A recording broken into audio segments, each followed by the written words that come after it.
എടോ, തന്റെ തല എപ്പോഴും ഇങ്ങനെ വടക്ക് നോക്കി യന്ത്രം പോലെ പെൺകുട്ടികൾ ഇരിക്കുന്ന ഭാഗത്തേക്ക് മാത്രമേ തിരിഞ്ഞിരിക്കൂ. ഇങ്ങനെ ഒരു വായ നോക്കി ഞാൻ എന്റെ ജീവിതത്തിൽ കണ്ടിട്ടില്ല. എപ്പോ നോക്കിയാലും വായ വിളിച്ച് എന്ന് പറഞ്ഞ് പെൺകുട്ടികളെ നോക്കിയിരിക്കും.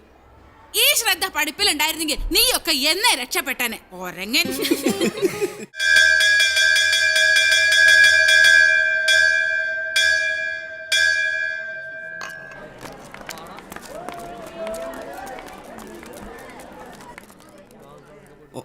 Oh Mary, go and call the kettle home.